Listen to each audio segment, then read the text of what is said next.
여러분, 요새 날씨 엄청 많이 덥더라고요. 늘 건강에도 유의하시고 또 많이 또 지치는 날씨인데 여러분들 몸도 마음도 조금 더 지치지 않으셨으면 좋겠어요. 나와주셔서 감사하고 또 온라인으로 예배되신 교우님도 감사합니다. 우리 찬양 같이 부르게 하나님의 부르심이라는 찬양인데 이번에 우리 전교인 수련회 할 때 주제가로 같이 부르게 될 곡이에요. 가사가 참 좋더라고요. 우리 함께 같이 한번 불러볼게요. 하나님의 부르심. 하나님의 부르심에는 후회하심이 없네. 내가 이 자리에 선 것도 주의 부르심이라.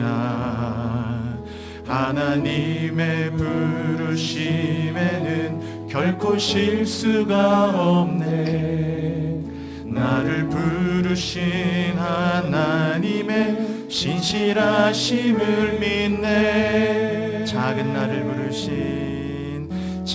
나를 부르신 뜻을 나는 알 순 없지만 오직 감사와 찬송으로 주의 길을 가리라. 때론 내가 연약해져도 주님 날 도우시니 주의 놀라운 그 계획을 나는 믿으며 살리. 날 부르신 뜻 내 생각보다 크고 날 향한 계획 나의 지혜로 측량 못하리라. 가장 좋은 길로 가장 완전한 길로 오늘도 날 이끄시 믿네. 하나님의 부르심에는 후회하심이 없네. 내가 이 자리에 선 것도 주의 부르심이라. 하나님의 부르심에는 결코 실수가 없네. 나를 부르신 하나님의 신실하심을 믿네. 작은 나를 부르신 뜻을 나는 알 순 없지만 오직 감사와 찬송으로 주의 길을 가리라. 때론 내가 연약해져도 주님 날 도우시니 주의 놀라운 그 계획을 나는 믿으며 살리. 날 부르신 뜻 내 생각보다 크고 날 향한 계획 나의 지혜로 측량 못하나. 가장 좋은 길로 가장 완전한 길로 오늘도 날 이끄시 믿네. 날 부르신 뜻 내 생각보다 크고 날 향한 계획 나의 지혜로 측량 못하나. 가장 좋은 길로 가장 완전한 길로 오늘도 날 이끄시네. 우리 한 번 더 고백합시다.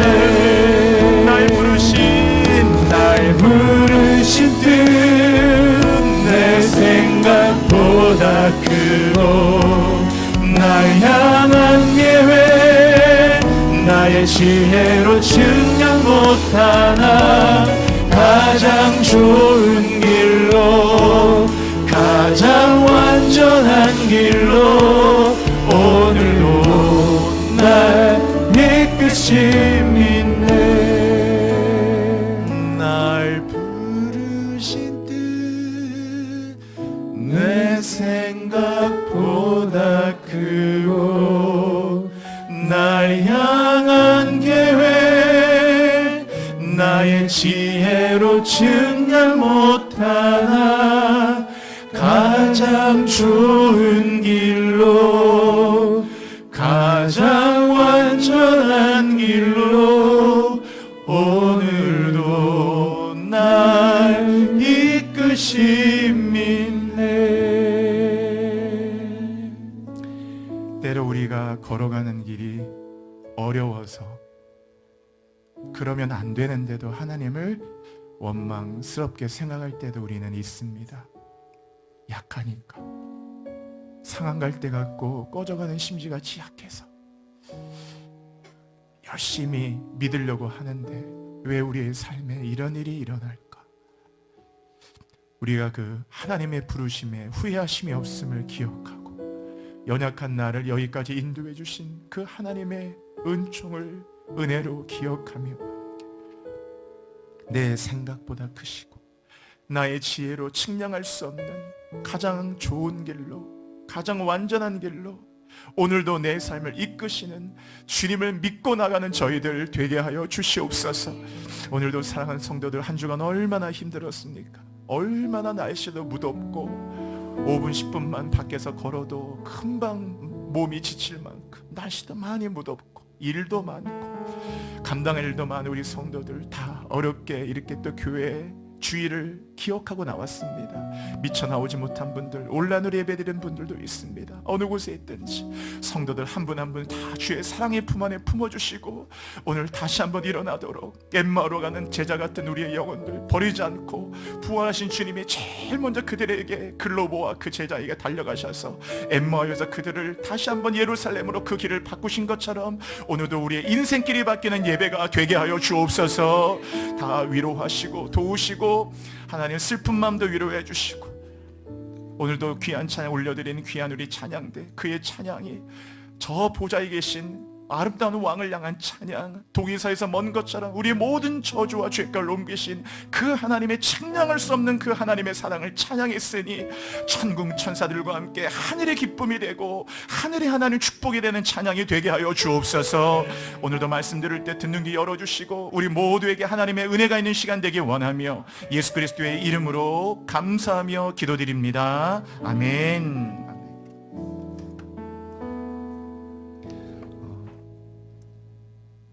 오늘 히스기야에 관한 내용입니다. 히스기야는 유대의 13번째 왕이에요. 25살 때 왕의 직위에 올라가서 약 29년 동안을 통치했던 유대의 왕입니다. 다윗과 더불어 한 시대의 믿음의 전성기를 구가했던 아주 훌륭한 왕이라고 평가되는 왕입니다. 남유대 왕이죠. 이스라엘은 원래 나라가 하나였어요. 당연히 나라가 하나여야 되죠. 그래서 처음 하나였던 때를 우리가 보통 통일 왕국 시대라고 합니다. 그때는 첫 번째 왕이었던 사울과 그리고 사울이 하나님 앞에 좀 불순종해서 사울은 베냐민 지파였다가 결국 그 왕위가 지파가 바뀌죠. 촛대가 바뀝니다. 그래서 사울로서 베냐민 지파가 끝나게 되고 그 왕의 촛대가 옮겨지면서 유다 지파가 왕이 되는데 그 유다 지파의 첫 번째 왕이 바로 다윗입니다. 그래서 다윗은 유다 지파로서는 첫 번째 왕이고 이스라엘 전체에서는 두 번째 왕이 되는 거죠. 그래서 이제 사울과 다윗, 그 다윗의 아들은 솔로몬이고 밧세바를 통해 낳은 아들이죠. 그리고 그 솔로몬이 또 범죄하면서 40년 동안 왕이 있는 동안 결국 솔로몬의 범죄로 솔로몬의 아들 르호보암 때 나라가 두 개로 갈라지게 돼요. 그래서 유다 지파 쪽에 그대로 혈통을 잇는 것은 남유대 르호보암을 통해서, 그리고 이 갈라진 나라는 결국 여로보암이라는 사람을 왕으로 추대해서 나라가 두 개로 갈라집니다. 그래서 우리는 하나님 앞에 죄가 있고 불순종하면 갈라진다는 것을 기억하셔야 돼요. 갈라집니다. 가정도 갈라지고 좋았던 사이도 갈라져요. 그렇게 너와 나 사이에 좋았는데 어떤 죄와 불순종이 쌓이잖아요. 이게 자꾸 갈라져요. 사이가 갈라지고 가정이 갈라지고 모든 것이 나라까지 갈라지잖아요. 한 나라가 결국 두 개의 나라로 갈라져서 북이스라엘, 남유다 이렇게 두 개 갈라져서 남유다는 시드기야라는 마지막 왕까지 해서 586년 BC 바벨론에 의해서 멸망당하고 북쪽은 대부분이 또 악한 왕들만 있었거든요.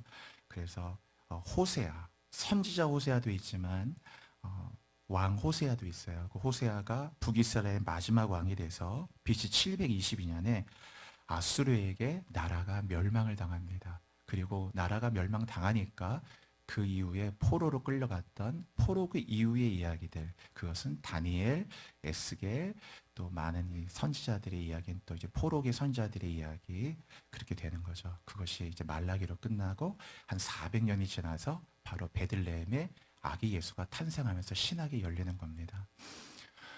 오늘 이 히스기야는 13번째 남유대의 왕이라고 그랬죠. 이름의 뜻은 하나님이 강하게 하신다는 뜻이에요. 이 하자크라고 하는 것은 아주 중요한 말인데요. 지금도 아주 많이 쓰는 말입니다. 그래서 야훼라는 이름을 붙여서 하자키야, 우리말로는 히스기야인데 우리 힘내자, 히브리 말이 그게 하자크. 지금도 군인들이 쓰는 말이에요. 아주 많이 쓴 말이죠. 하자크, 스트롱이란 말입니다. 그래서 히스기야, 하자키야, 이게 강하게 가신다, 이름의 뜻을 가지고 있어요.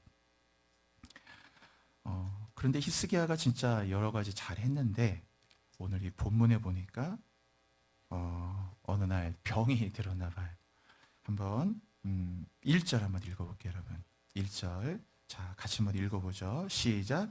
그때 히스기야가 병들어 죽게 되매 아모스야 이사야가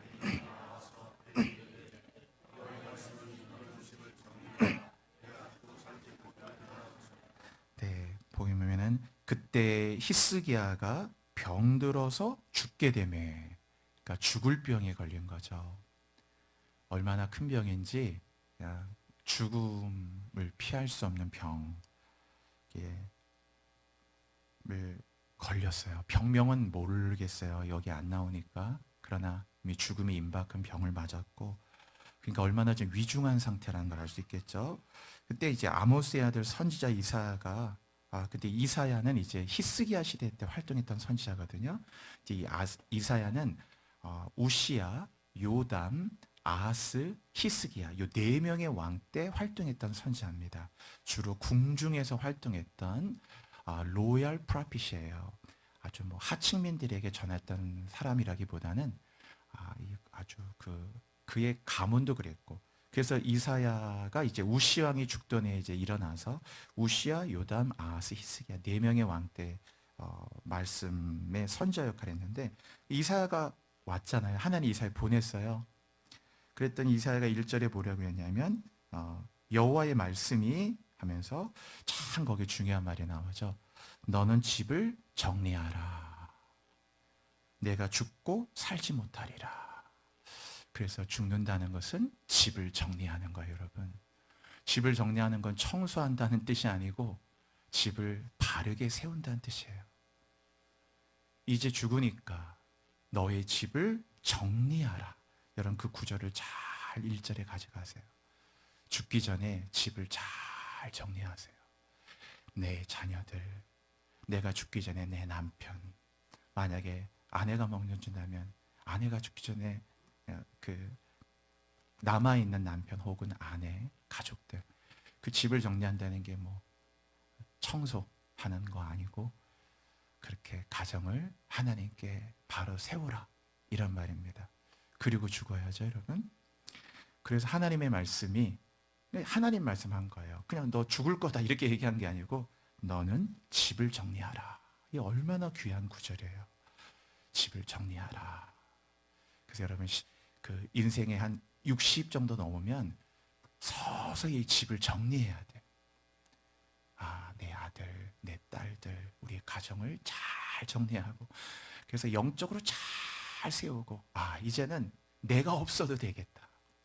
더 이상 기도하라고 말하지 않아도 기도할 수 있고 그 정도 되겠다. 잘 집을 정리하고 그러면 떠나는 거거든요. 그래서 너 집을 정리하라. 이런 꼭 그 구절을 가져가시고 집을 정리하라. 네가 죽고 살지 못하리라. 이렇게 하셨어요. 그랬더니 히스기야가 그 말을 듣고 천천평력 같은 이 말을 듣고 사형 선고를 받은 거잖아요. 그랬더니 2절 어떻게 했나 보세요, 여러분. 2절 한번 읽을게요. 시작. 히스기야가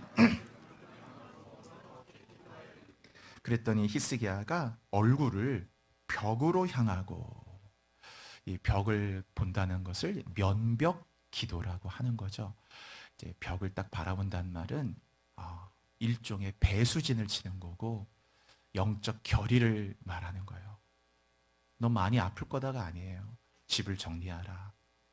여러분이 그 말을 들었다고 생각해 보세요. 어떤 마음인지. 너 집 다 정리해라. 너 죽고 살지 못하리라. 하나님의 말씀 받았을 때 히스기야 이 청천벽력 같은 말에 하여튼 이 벽을, 얼굴을 내다 벽을 바라보고 면벽하고 정말 하나님께 기도했다. 우리 2절 여호와께 기도했다. 여러분도 뭔가 어렵고 힘들 때 벽에다가 딱 얼굴을 대고 하나님께 살려달라고 해보세요. 살려달라고. 살려주세요, 주님. 그래서 이런 게 필요해요, 사람에게는. 그래서 뭔가 이렇게 딱, 그렇죠? 결의를 하는 거예요. 자, 3절 한번 읽을게요.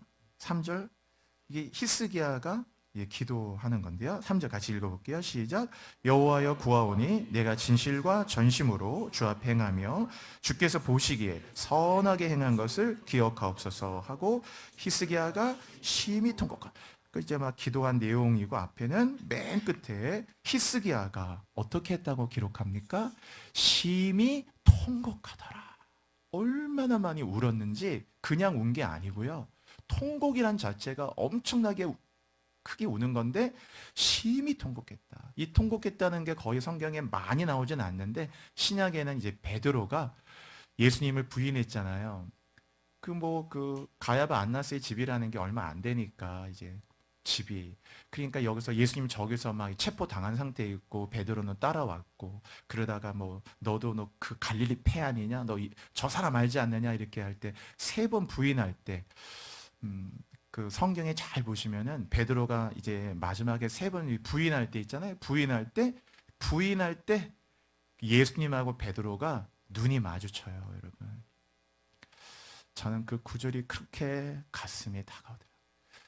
저기서 보니까 예수님하고 마주칠 거리잖아요. 그러니까 너 알아 몰라 그러니까 저 사람 모른다고 딱 하는 순간에 베드로가, 예수님이 이렇게 쳐다보셨는데 사랑의 눈빛으로 봤겠죠. 이미 여러 가지 고난을 당하는 상황에서 이렇게 봤는데 베드로하고 예수님이 눈이 마주쳤을 때, 그때 베드로가 얼마나 가슴이 아팠는지, 내가 저분을 모른다고 했거든요. 이제 닭이 울었죠. 그때 닭이 딱 울었어요, 예수님 말씀대로. 그랬더니 밖에 나가서 심히 베드로가 통곡했다. 너무 양심이 아프고 가슴이 아프고, 그것도 한 번도 아니고 3번을 부인했거든요. 그 순간에 주님과 눈이 딱 마주칠 때, 만약에 여러분 엄마가 있는데 누가 딱 와서 저 사람 누구야? 네 엄마 아니야? 우리 엄마 아니에요 라고 했는데 엄마하고 눈이 딱 마주쳤을 때 그런 느낌이겠죠. 딱 심히 통곡하더라. 이 통곡이란 말, 많이 우는 거 마카라는 말이거든요. 마카라는 말은 많이 우는 거 얘기하는 건데, 그래서 눈물의 골짜기라는 말도 있고요. 바카, 이 바카의 골짜기, 히브리 말에 그게 84편의 눈물의 골짜기가 바카의 골짜기, 눈물의 골짜기. 이게 또 사사기에 보면은 하나님 앞에 우는 자들이란 말이 나와요. 그게 복임이란 말이 있어요. 성경 읽어보시면 사사기에 그 앞부분에 그들이 복임, 우는 사람들이라는 복수형이 되는 거죠. 하나님은 이 땅에 우는 자들을 찾아요. 우는 자들. 그들과 함께 일하고 그들과 함께 나아가고, 그 우는, 하나님 앞에 우는 자들, 그게 바로 복임의 세대죠. 복임. 만약 우리 교회가 하나님 앞에 우는 사람들이 많으면 복임의 교회가 되는 거예요. 우는 자들이 있는 교회. 그래서 복임, 울었다. 그랬더니 4절 보세요. 저는 정말 4절이 너무 놀라운 것 같아요, 여러분. 4절이 정말 여러분의 약속의 말씀이 되셨으면 좋겠고요. 저는 진짜 말씀 읽을 때 너무 감동이 됐어요. 4절 같이요. 시작.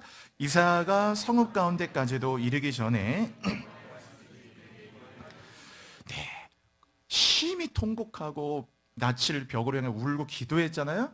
그랬더니 이거를 이제 이사야가 너 집 정리하고 죽으라 이사야가 전해주고 돌아가는 길이었는데 이사야가 성읍 가운데까지도 아직 다다르기 전에 집도 도착하기 전에 그때 하나님의 말씀이 그에게 임한 거예요. 하나님은요 우는 자에게 진짜 약합니다. 우는 자에게 진짜로 약해요. 그 하나님의 이 히스기야의 심히 통곡하는 눈물을 보고 하나님이 얼마나 그 마음속에 우리 하나님이 급하셨는지 이거를 전하고 너 집 정리하고 죽고 못 살겠다고 전하고 이사야가 돌아가는 길인데 이사야가 그 성읍 가운데 도착도 하기 전에 다시 하나님의 말씀이 다시 임했어요. 그래서 5절에 보면 넌 돌아가라고 했잖아. 다시 이사야 다시 히스기야한테 가라는 거예요. 가가지고 그 5절 중반에 보시면 그랬죠. 내가 네 기도를 들었고 내 눈물을 보았노라. 그 5절 중반에 있잖아요. 그 구절은 여러분 꼭 여러분의 인생의 구절로 만드세요. 만약에 집에다가 성경 구절을 이렇게 액자로 표구할 일이 있으면 이 열왕기 20장 5절의 그 한 부분만이라도 꼭 표구하세요. 내가 네 기도를 들었고 내 눈물을 보았노라. 집에다 액자로 해놓으면 얼마나 좋은 구절이에요. 볼 때마다 그 히스기야 생각이 나고 하나님의 말씀 내가 네 기도를 들었고 너의 눈물을 보았노라 하면서 이제 그 바로 다음 구절 내가 너를 낫게 할 것이다 히스기야 하면서 이제 6절에 보면 히스기야가 15년이라는 삶을 더 부여받는 이야기가 나와요. 내용은 하여튼 그런 거고요. 하나님이 이제 눈물에 약해. 그러니까 이사야가 전하고 가는데도 도착도 하기 전에 참 4절 놀랍죠. 성읍 가운데 이르기도 전에 바로 하나님 말씀이 임해서 다시 돌아가라. 얼마나 하나님이 이렇게 눈물이 약한지 그 눈물 흘리는 걸 보면 하나님이 견디질 못해요.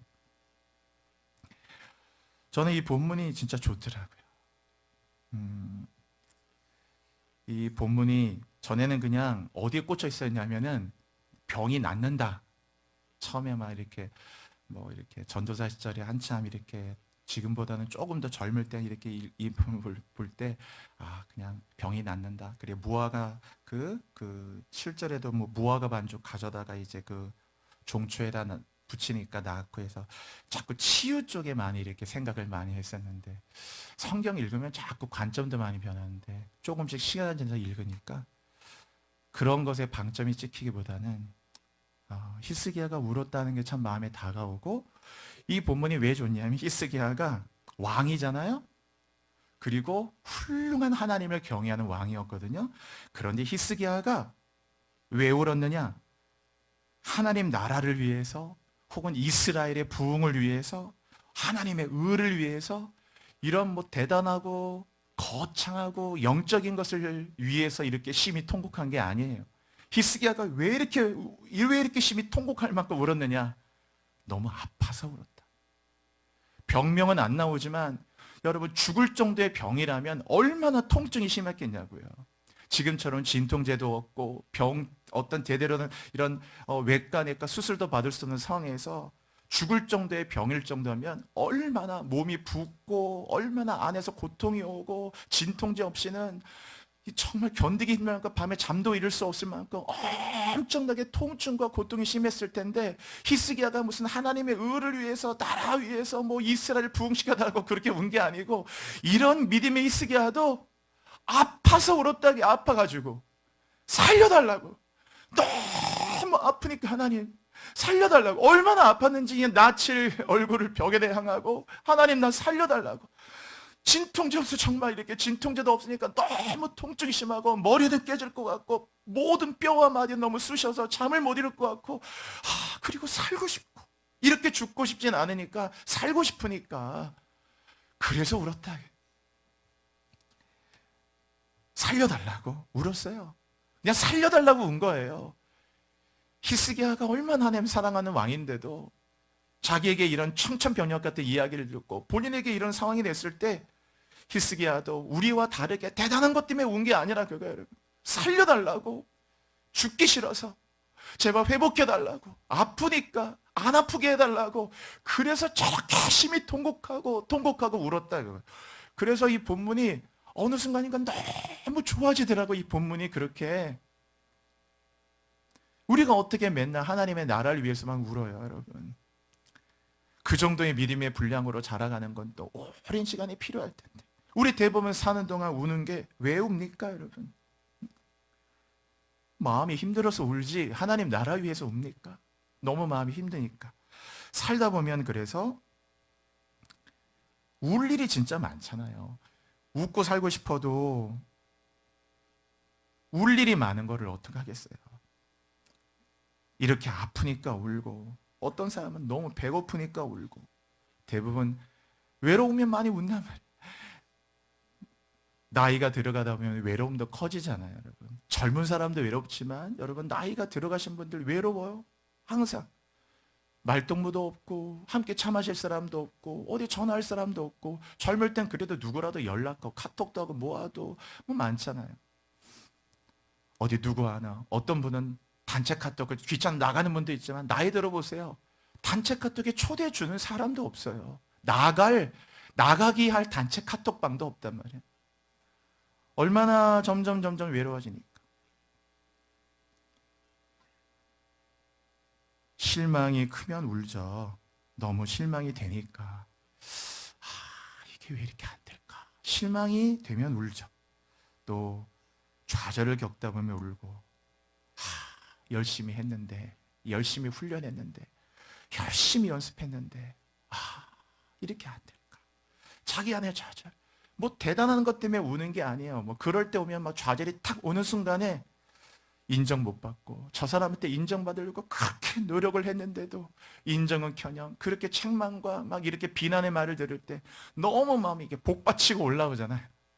네, 우리는 사람이기 때문에 그렇지, 뭐 다른 존재들은 울 수가 없잖아요. 살다 보면 너무 내가 초라해질 때도 많고, 너무 내 모습이 부끄럽고, 창피를 당할 때도 얼마나 많아요. 서럽고 마음이 힘들고, 잘 뜻대로 왜 이렇게 내 인생이 뜻대로 되지 않을까? 그렇게 되다 보면 그냥 길을 걷다가도 울게 되잖아요. 길을 걷다가도. 그렇죠? 사랑하는 이가 떠나도 울고, 누군가 헤어지게 되면 여러분 얼마나 울어요. 교제하다 만나다 그 사랑하는 사람을 잃고 그가 떠나고 하면 얼마나 이 마음속에 울게 돼요. 울죠. 짐이 너무 무거울 때도 울고, 너무 내가 감당할 일이 많으니까 뭐 애들 등록금도 대랴, 뭐 이런 것도 하랴, 이런 것도 하랴, 저것도 하랴, 저것도 하랴, 뭐 집에 빚도 많고, 뭐 한 달에 이자만 뭐 100만 원, 200만 원씩 금리에 올라갔고, 이자만 낼 것도 저렇게 많고, 하루하루, 한 주 한 주, 한 달 한 달이 너무 이게 벅차니까 점점 시간이 갈수록 이게 너무 벅차가지고, 막 하다가, 항상 그런 사람들은 숨겨진 눈물이 있어요. 그래서 이게 막 뭐 씩씩하게 지는 거지만 이미 이게 벅차는 게 있기 때문에 이게 딱 여기서 복받치는 게 있거든요. 그러다가 이게 복받치게 되면은 이제 울게 되죠. 이 짐이 여러분 얼마나 많아요. 제가 이 기도할 때 불렀던 이 찬양인데, 잠시만요. F만 살짝 잡아줄래요? 나중에 이따 끝날 때 한번 부르겠지만, 제가 이 기도할 때 이 찬양 많이 불렀는데요. 좋더라고요. 짐이 무거우냐 홀로 지고 가기에 험한 데로 갈까 두렵지는 않으랴. 온갖 일에 매여 고달프지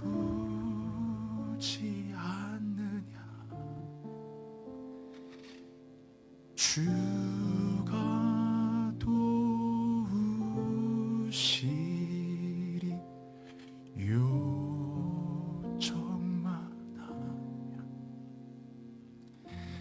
여러분, 제가 목사가 돼갖고 대단한 걸 갖고 울 것 같습니까? 저도 이게 본문이 좋은 거, 사실 목사가 되면 의를 위해서 울어야죠. 뭐 하나님 나라, 복음을 위해서, 선교를 위해서 당연히 울긴 울어야 되는데 울죠. 근데 사람이다 보니까 누구나, 히스기야도 사람이고 다윗도 사람이고 엘리야도 사람, 엘리야도 막 자기가 그렇게 되니까 차라리 날 사는 것보다 죽는 게 낫다고 엘리야도 그렇게 얘기하잖아요. 사는 게 힘드니까. 예나 지금이나 다 똑같죠. 어떻게 다른 사람이 누가 있겠어요? 다 마음이 힘들면 우는 거고, 좌절이 오면 우는 거고, 너무 서러우면 울고, 답답하면 울고죠. 그래서 사람은 울 일이 너무 많거든요. 근데 울 일이 너무 많은데 울 곳이 없어요. 울 곳이. 사람 앞에 울면은 부끄러움을 당하잖아요. 왜려나 이 사람이, 응? 또 무슨 큰일 당했나, 자꾸 오히려 뭔가 자꾸 나를 뭐 이렇게 걱정해 주는 것 같지만 부담되는 걱정이고, 사람 앞에, 그렇다고 엄마 앞에 가서 그 엄마한테 계속 울게 할 거 어떻게 할 거예요? 세상에는 이렇게 울 일이 너무 많은데 울 곳이 없어요. 울 곳이. 그렇다고 자식을 앞에 놓고 울 거예요. 친구를 앞에 갖다 놓고 울 거예요. 아내를 갖다 놓고, 아내도 힘든데 남편도 힘든데 남편 앞에 갖다 놓고 거기다가 대고 막 뭐 여보 어떡하냐고, 그것도 한두 번이지 어떻게 그렇게 울어요? 울 일은 하루에도 얼마나 많은데, 아 여보 또 왜 그래? 무슨 일 있어? 점점 걱정만 많아진대. 그 어디다 가서 울겠어요? 여러분, 하나님을 기억하실 때 하나님은 우리의 예배를 받으시는 분이기도 하지만 하나님은 나의 울 곳이라는 걸 기억하셔야 돼요. 하나님 앞에 울면 절대로 부끄러움을 당하지 않아요. 그래서 하나님 앞에 눈물의 의미도 괜찮아요. 히스기야도 대단한 것 때문에 울지 않았어요. 뭐 이스라엘 나라를 위해서, 블레셋과 이기기 위해서, 뭐 이스라엘의 부흥을 위해서 울지 않았어요. 히스기야도 그냥 아파서 울었어요. 아파서. 몸이 너무 아프니까. 너무너무 몸이 통증이 심하니까, 먹을 수가 없고 마실 수가 없고 너무 고통이 심하니까, 그리고 죽는다고 하니까, 네 집을 정리하라고 하니까, 너 이제 죽고 살지 못한다고 하니까 살고 싶어서 울었지 다른 것 때문에 울지 않았어요. 하나님 앞에 울면 하나님은 내 눈물을 눈물을 주의 병에 담아요. 시편에 있거든요. 내 눈물을 주의 병에 담으소서. 여러분이 흘린 눈물을 단 한 방울도, 하나님 앞에 흘린 눈물은 한 방울도 하나님이 떨어뜨리지 않아요. 그 눈물을 받으셔서 그 눈물을 다 주의 병에 담습니다. 그리고 그 눈물을 통해 나를 위로해 주죠. 그 눈물 때문에 우리를 무너지지 않도록 붙들어줘요. 그 눈물로, 눈물 흘리는 그 순간은 뭔가 초라하고 슬프고 마음 아파 울지만 하나님 앞에 흘린 그 눈물 때문에 그 사람을 얼마나 아름답고 더 존귀한 자가 되게 합니다. 울었는데 존귀한 자가 되는 거예요. 하나님께 울기만 했는데, 눈물을 흘렸는데 울었기 때문에 부끄럽지 않아요. 하나님 앞에 울었기 때문에 부끄러운 인생이 되지 않아요. 사람 앞에 울면 부끄럽잖아요. 아 저거 왜 이렇게 막 질질 짜고 그러냐고. 우리는 뭐 유교적인 문화가 있어서 무조건 남자 씩씩하고 막 이런 문화권에 자라다 보니까 더 우리에겐 그런 거 있지만, 여러분, 질질 짜는 게 아니라 우는 것은 인간에게만 주신 선물이고 능력이에요. 기본적인 동물도 물론 어떤 새끼를 잃거나 뭐 어떤 일을 당하거나 하면 그 뭐 강아지 같은 데 눈물이 있지만 어찌 그런 눈물과 사람의 눈물을 비교할 수 있겠어요? 히스기야처럼 뭐 여러분 그 뭐 강아지가 통곡을 합니까? 통곡하고 우는 건 인간에게만 주신 거예요. 이건 창조의 원리거든요. 하나님이 그렇게 만드셨기 때문에 우는 거예요. 왜 그랬느냐? 울라고 그러신 거예요. 울라고. 그래서 이 태어나는 것 자체가, 여러분, 사람이 울고 태어나죠. 태어날 때 다 울잖아요. 그 울고 태어난 것 자체가 그게 거듭나는 거예요. 그러니까 울면은 그게 거듭나는 거예요. 어머니의 자궁에 있다가 애가 태장에 나올 때, 새롭게 태어날 때 이렇게 울고 나듯이 하나님께 울면 그 사람이 우는 것만큼 계속 거듭나요. 마음이 거듭나지고 그 영혼이 거듭나고 그 생각이 거듭나지고, 그 우는 것만큼 그의 존재는 부끄러움을 당하지 않고 하나님께 울었던 눈물을 만큼 하나님이 그를 아름답고 존귀하게 만듭니다. 눈물은요, 우리가 인간임을 증명해주는 유일무이한 징표예요. 한 방울의 눈물은 위대한 웅변보다 더 힘이 있어요. 어떤 대단한 웅변가가 1시간, 2시간 동안 목이 터져라 얘기해도 어떤 사람이 한 방울 눈물 흘리는 거 딱 울먹해서 가슴이 먹먹해서 울먹한 마음으로 흘리는 한 방울의 눈물이 한 시간의 웅변가의 웅변보다 더 마음을 움직이는 힘이 있단 말이에요. 눈물의 힘은 위대한 겁니다. 스스로에게 눈물을 너무 억제하지 말아요, 여러분. 왜? 눈물은 선물이니까. 눈물은 창조의 원리예요. 하나님이 울라고 눈물 주신 거니까. 로봇이 웁니까? 로봇은 울지 않아요. 인간만 우는 거지. 인간의 역사는 피 흘린 혁명도 경험했고 땀 흘린 경제의 부흥도 경험했어요. 혁명은 피를 갖고 오잖아요, 여러분. 프랑스 혁명 때 얼마나 많은 사람이 단두대로 죽어갑니까? 엄청난 많은 피를 흘리잖아요. 인간의 모든 역사가 잘 살아보겠다고 피 흘린 이런 혁명도 경험했고 산업혁명 같은 이런 경제의 부흥도 땀 흘린 경제의 부흥도 경험했지만 인간의 삶은 그렇게 나아진 거 없어요. 편리해지는 것뿐이지. 기차가 생기고 자동차가 생기고 비행기가 생기고 좀 편리해지는 이기적인 편리한 그런 것만 나오는 거지. 인간의 존재의 삶이 변화되진 않잖아요. 뭐 인간의 역사라는 걸 뭘 증명합니까?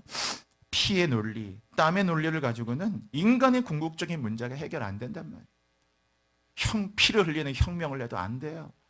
이 피의 논리, 땀의 논리가 아니고 인간에게는 한 방울의 눈물 한 방울의 힘이 그렇게 큰 거예요. 눈물 한 방울의 그 힘이 인간을 묶고 있던 모든 묶임을 풀어내면서 그 눈물 한 방울이 갈등의 벽을 허물고 그 눈물 한 방울이 너와 나 사이에 모든 그 갖고 있었던 오해를 다 풀어버리고 그 눈물 한 방울이 갖고 있는 힘이라는 게 엄청난 거죠.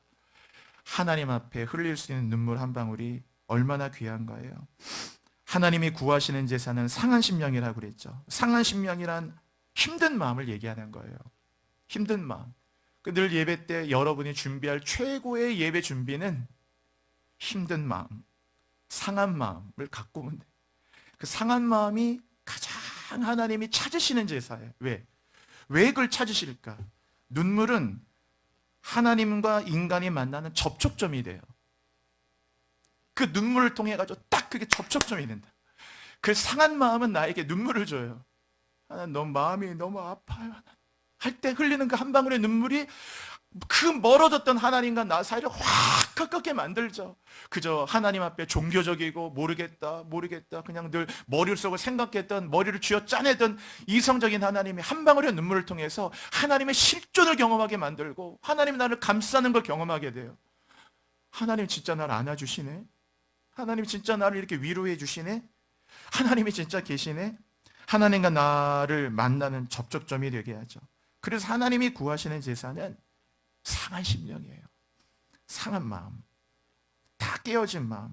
그래서 그 한 방울의 눈물은요, 우리의 존재를 막 격동시키죠.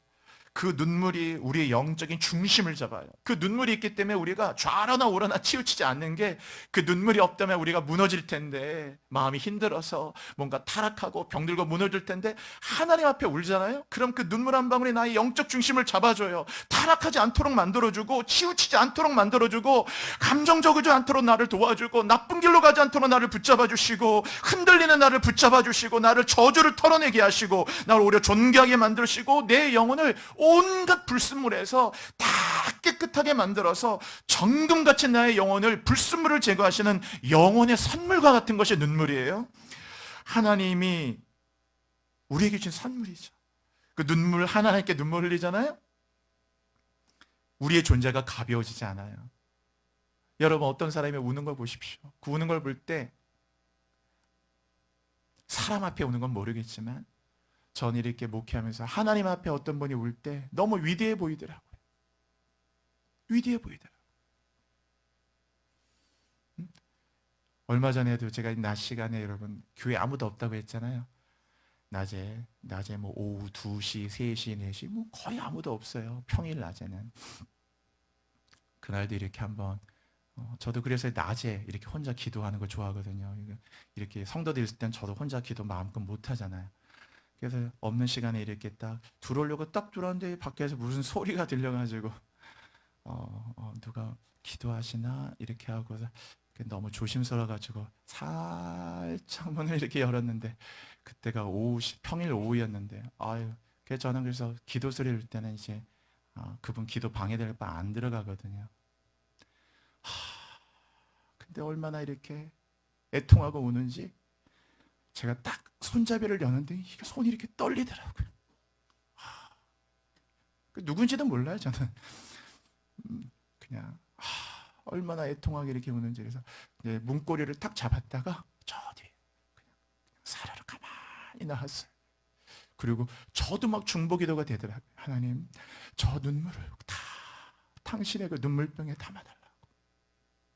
여러분, 하나님께 흘리는 눈물이 가벼운 것 같다, 여러분. 그 눈물이 인생을 어마어마하게 무게감 있는 인생 만드는 거죠.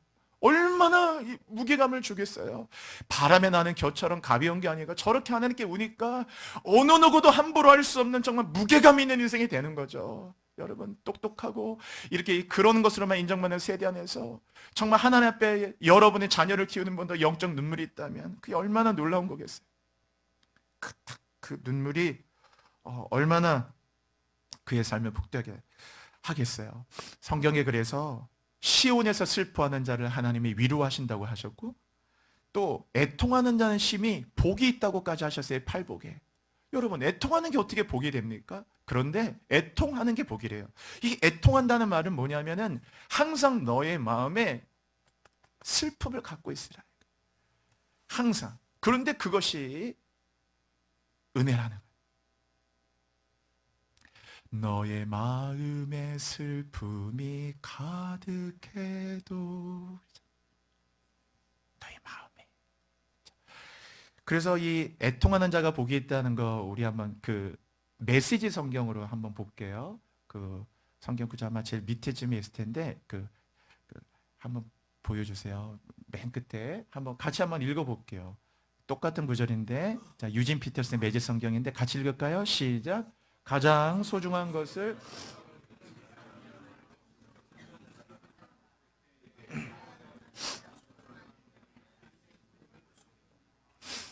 저는 이 애통하는 자가 보이나니 저가 위로를 받을 것이며 라는 이 구절을 이 해석이 참 좋더라고요. 가장 소중한 것을 잃었다고 느끼는 그 사람이야말로 진정 복 있는 사람이다. 그때야 그는 가장 소중한 분의 품에 안길 수 있는 복을 받게 된다. 그게 복이죠. 그게 위로예요. 가장 소중한 분의 품에 안길 수 있는 것. 어떻게 인생이 가벼워집니까? 그럴 수는 없죠. 예. 우리가 눈물의 골짜기 시편 84편에 있다고 그랬죠. 여러분, 이스라엘은 골짜기가 많거든요. 거긴 고도차가 큰 지형이다 보니까 골짜기들이 엄청 많잖아요. 가면은 유대 광야는 그냥 골짜기라고 생각하시면 돼요. 이게 평지 사막이 아니고 유대는 우리 여러분 생각하는 뭐 사하라 사막 그런 거 아니고 그 유대 광야는 그 밑바르는 그렇게 안 돼 있거든요. 다 굴곡이심한 그런 골짜기처럼 돼 있거든요. 눈물의 골짜기니까 이곳을 지나면서 얼마나 많은 눈물을 흘렸겠어요. 시편 23편에는 사망의 음침한 골짜기도 나오는데 이라는 골짜기, 아까 그 바카의 골짜기라고 그랬죠. 그 통곡의 골짜기를 아마 여러분의 가정에도 뭔가 이렇게 시스기야처럼 통곡해야 되는 이 통곡의 골짜기를 지나는 분이 있을지도 몰라요. 개인적으로도 남에게 이거 얘기도 못해. 얘기도 꺼낼 수도 사람에게 울 수도 없는 거. 근데 뭔가 이렇게 꾹꾹 담아놓고 있지만 언젠가 이런 것들. 그래서 그거를 눈물도 참지 말라고 그랬죠. 갖고 있으면 나중에 북받쳐 올라오면 감당을 못해요. 그래서 하나님 앞에 그걸 가지고 그냥 그래서 기도를 자꾸 뭐 다르게 어렵게 생각할 필요 없어. 그냥 하나님 앞에 울려고 나가는 거예요, 그냥. 저도 기도할 때 뭐 기도해야지 하고 나오는 게 아닙니다. 기도할 때 그냥 내가 하나님 가서 울어야 되겠다. 그냥 오는 거예요. 그래서 가만히 그냥 기도하는 거죠. 그냥 기도하는 거예요. 우리 아까 불렀던 찬양들 요새 정말 하나님이 얼마나 마음을 많이 만져주신 날 부르신 뜻 내 생각보다 크고 날 향한 계획 나의 지혜로 측량 못하나 가장 좋은 길로 가장 완전한 길로 오늘도 날 이끄시 믿네. 그냥 눈물을 흘리고 나오는 거지 다른 건 없어요. 오늘 성경 구절 몇 구절만 찾으면서 마칠게요. 자, 한번 성경 구절 그냥 자 같이 한번 읽을게요, 여러분. 시작. 나의 친구는 나를 조롱하고 네, 성경을 보십시오, 여러분. 욥이 많은 걸 잃었을 때 나의 친구는 나를 조롱하고 내 눈은 하나님을 향하여 눈물 흘렸다. 그렇죠? 조롱받고 무시받고 뭔가 서럽고 답답할 때 이렇게 같이 또 읽을게요. 같이 읽을까요? 시작. 내가 탄식함으로 피곤하여 밤마다 내 눈물로 내 침상을 띄우며 네. 다윗의 시편 6편 너무 사랑하는 시편인데 탄식함으로 피곤했는데 거기 보시면 밤마다 그랬죠. 밤마다 모든 밤마다 매일 밤마다 그런 뜻이에요. 매일 밤마다 눈물로 내 침상을 띄우며 여러분 저 뭐예요? 여러분의 집에 침대가 있다 생각하면 침상을 얼마나 흘린 눈물이 많았는지 그 눈물이 너무 많아가지고 침상이 홍수가 돼가지고 둥둥 떴다 그 말이에요. 저게 내 침상을 띄우며라는 말이. 그래서 영어 성경에 저게 flood란 말 썼어요. 홍수. 눈물로 홍수가 돼서 얼마나 많은 눈물 흘렸는지 홍수가 나면 집도 떠내려가듯이 내 흘린 눈물이 내가 자고 있는 침상을 그냥 그 눈물의 양이 많아서 띄웠다는 거예요. 얼마나 흘렸는지. 그리고 내 요를 내 모든 이불을 눈물로 적셨나이다. 언제? 밤마다. 매일 밤마다. 다윗의 시편이 여러분 다윗을 이렇게 묵상할 때 그냥 뭐 다윗 뭐 하나님 마음에 합한 자인가? 다윗의 인생을 하나하나 여러분이 다큐멘터리를 만들듯이 한번 다윗의 브이로그를 찍듯이 한번 가보세요. 다윗이 어떤 게 강행했는지. 저 다윗은 눈물 없이는 설명할 수 없는. 또 한번 계속 볼게요. 내 눈물이 주야로 내 음식이 되었다 그랬죠. 여긴 또 주야예요. 아침에도 저녁에도 언제나 그 눈물이 많았는지. 이 고라의 시편인데 시편 40편 또 그 다음 볼게요. 아까 이거 말씀드렸죠. 내 눈물을 주의 병에 담으소서. 방지일 목사님이 가장 사랑했던 구절이라고 하죠. 내 눈물을 주의 병에 담으소서. 방지일 목사님이 100세 넘으셔서까지 이렇게 아름답게 사역하시다가 주의 나라 가셨는데 바로 내 눈물을 주의 병에 담으소서. 눈물 담으소서. 제가 방지일 목사님 왜 그렇게 사랑하냐면은 늘 존경하지만 방지일 목사님이 돌아가신 날 제가 개척하기로 결정을 한 날이었어요. 그날이. 그래서 그분을 잊을 수가 없어요. 딱 방지일 목사님 장례가 있었던 그때 제가 교회를 개척하게끔 됐던 시작의 그날이었기 때문에 그 방지일 목사 잊을 수가 없죠. 내 눈물을 주의 병에 담으소서. 같이 또 볼까요? 눈물의 양식을 먹고 많은 눈물을 마시게 하는. 자, 우리 마지막 구절 하나 보면서 이 구절을 읽으면서 오늘 마칠게요. 자, 마지막 구절 같이 읽어볼게요. 같이요. 시작. 이는 보좌 가운데서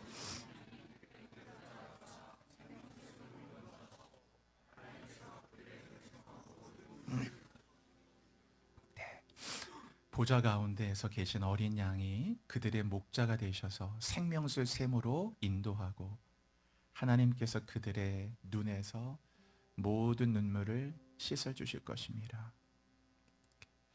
그 눈물 흘리는 자에게 주시는 은혜가 그런 거죠. 하나님이 그들의 눈에서 모든 눈물이 이유가 있잖아요, 여러분. 그러니까 너무 이유를 심각하게 생각할 필요 없다. 히스기야가 대단한 왕이어도 아파서 우는 거예요. 아프면 울어요, 그냥. 꾹꾹 참지 말고. 그리고 힘들면 울어요. 그냥 그걸 자꾸 꾹꾹꾹꾹. 나중에 그게 영적으로 암이 돼요. 나중에 폭발하면은 그냥 밤마다 다윗을 눌렀다. 밤마다 너무 오래 이렇게 눌러서 하지 말고. 캔디는 안 울었죠? 자꾸 캔디처럼 살지 말아요. 나는 캔디가 아니니까 울어야 돼. 계속 울 일이 많은데 왜 안 울어? 서러운데. 외로우면 울어요. 아프면 울어. 좌절이 오면 그냥 울라니까요. 좌절이 올 때 그걸 뭐 이렇게 꾹꾹 씩씩한 양 나는 뭐 이까짓 좌절. 글쎄 이까짓 좌절일까? 좌절하면 힘들 텐데 너무 뭐 의기양양하고 씩씩한 것처럼 아무것도 아닌 것처럼 때로 우리가 믿음으로 그렇게 넘겨야 할 때도 있어요. 그러나 하나님 앞에서는 그렇게 할 필요 없다. 오늘 이 히스기야를 기억하시면서 아파서 울잖아요. 살려달라고 울고 나를 도와달라고 울고 은혜 달라고 우는 거거든요. 울어요. 저도 목회하다 보니까 이렇게 짐이 많더라고요. 그러니까 제가 이거 잘 감당해야 되는데 감당하지 못하는 거.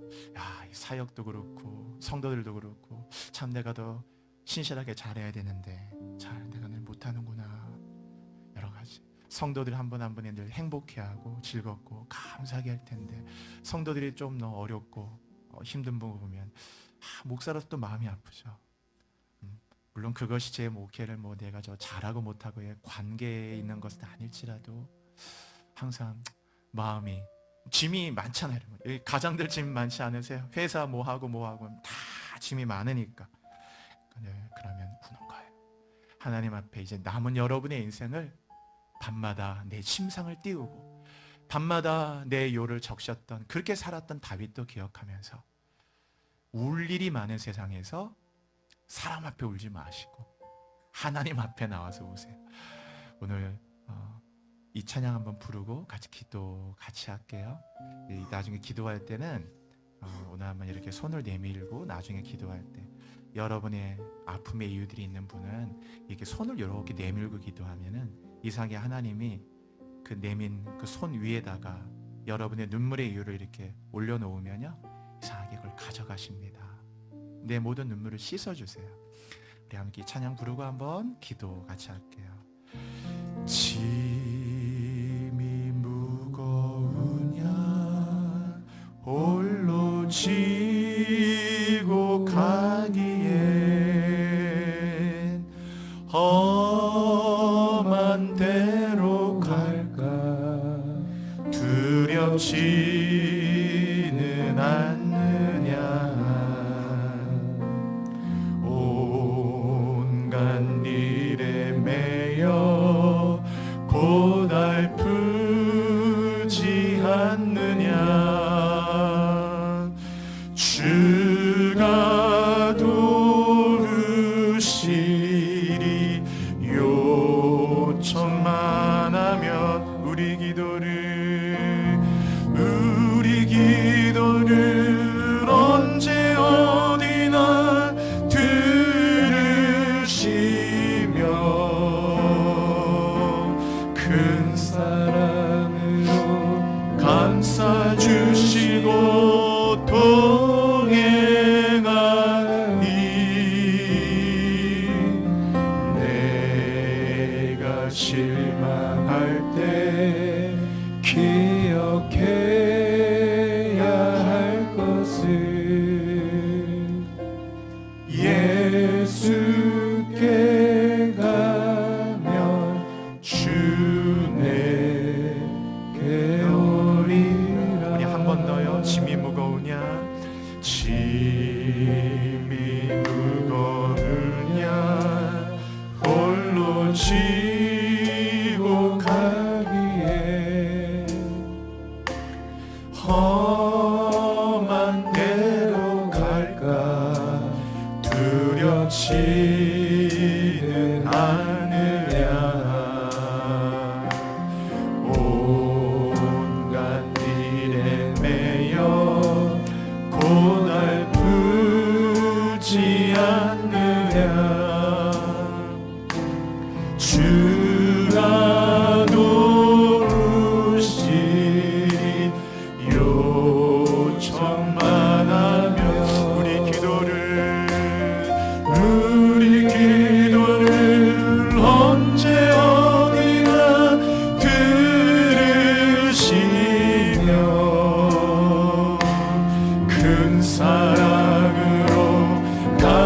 도와주시고 동행하니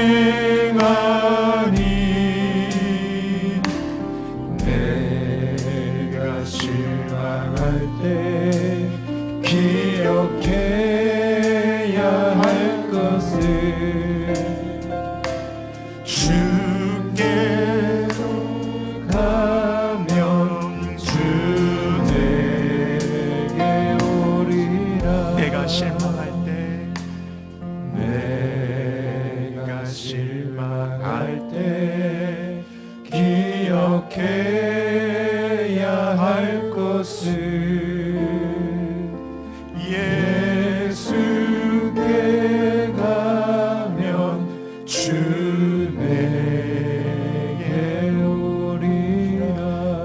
여러분이 함께 말씀드린 대로 여러분의 두 손에 여러분의 모든 눈물의 이유들이 있는 분이라면 아들 때문에 딸 때문에 혹은 너무 마음이 힘들어서 경제적인 압박감 때문에 어떤 이유든지 상처받아서 서러워서 내가 너무 초라해서 너무 부끄러워서 좌절과 실망감이 너무 커서 낙심이 돼서 어떤 이유든지 괜찮아요. 여러분 꾹꾹 참을 필요 없습니다.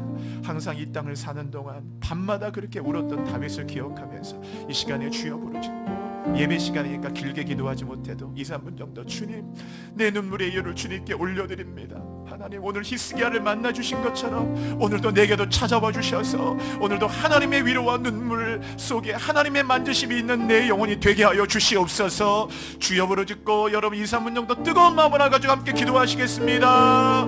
주여 주여 주여. 하나님 아버지 오늘도 이 시간에 기도합니다. 우리 살아가는 성도들 모든 분들 함께 하시고 오늘 히스기야가 울었습니다. 아파서 울었고 너무 통증이 심해서 울었습니다. 죽을 병에 걸려서 살려달라고 울었습니다. 대단한 일을 위해 기도한 것도 아니에요. 대단한 하나님의 의를 위해 운 것도 아니었습니다. 오직 하나님 앞에 아프니까 울었고 힘들어 울었습니다. 그래도 하나님이 그 눈물 속에 얼마나 하나님 아프신지 오늘 하나님 찾아가 주소서. 오늘 우리 모든 성도들에게 함께 하셔서 이 땅을 사는 동안 눈물을 참지 말고 오늘 우리 하나님 앞에 그 눈물로 하나님 앞에 밤마다 나의 침상을 띄우며 밤마다 내 혀를 눈물로 적셨던 다윗을 기억하며 내 눈에서 모든 눈물을 씻겨내려 주시는 주님을 기억하며 나아가도록 인도하여 주십시오. 아버지 이 땅을 사는 동안 아버지 앞에 이 고통의 눈물과 모든 아픔의 눈물들 때로는 우리에게 부끄러움의 눈물도 있지만 우리가 하나님 앞에 사람 앞에 울 수 없게 울 곳이 없게 나아갑니다. 울 일이 많은데 울 곳은 없는 주님 앞에 하나님 앞에서 하나님 품 안에 안겨서 안기길 원합니다. 주님 이 시간에 이 교회 안에 눈물이 있고 하나님 앞에 우는 곳 하나님 앞에 복임의 교회가 되고 눈물을 흘리는 곳 하나님께 마음껏 자신의 눈물을 하나님께 드려드리는 교회가 되게 하시고 아버지 특별히 나이가 드신 분을 위로하시고 그 외로움과 절망감 속에서 건져주시고 그 모든 눈물 안에서 이렇게 일어나도록 인도하여 주십시오. 아버지 우리의 기도를 들어주십시오. 주님 우리 기도를 언제 어디나 들으시며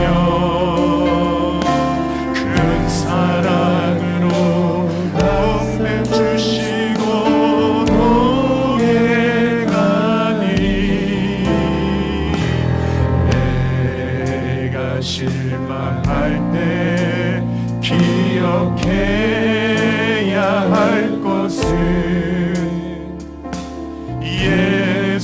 예수께 가면 주 내게 오리라.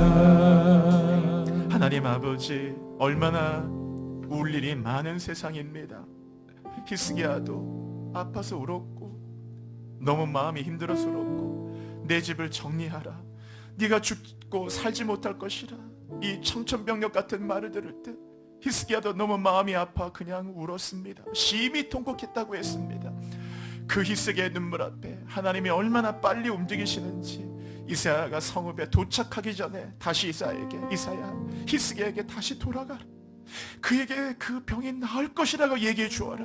오늘 하나님, 우리가 이 땅에 사는 동안 울 일이 많은 세상 속에 울 것은 없습니다. 사람 앞에 울지 말고 친구 앞에 울 수 없게 하나님 앞에 울기를 원합니다. 그 눈물로 세상을 이기는 자가 되게 하시고, 그 눈물로 우리를 부끄럽지 말게 하여 주시고, 하나님 앞에 흘린 눈물 주의 눈물병에 담으사 눈물로 씨를 뿌린 자 기쁨의 단을 거두듯 기쁨의 단으로 돌아오는 놀라운 은혜가 있도록 인도하여 주옵소서. 이 교회가 하나님 앞에 그렇게 눈물이 있는, 복임의 눈물이 있는 교회가 되게 하시고, 상한 마음 있는 모든 성도들의 아픔이 회복되는 귀한 교회가 되도록 인도하여 주옵소서.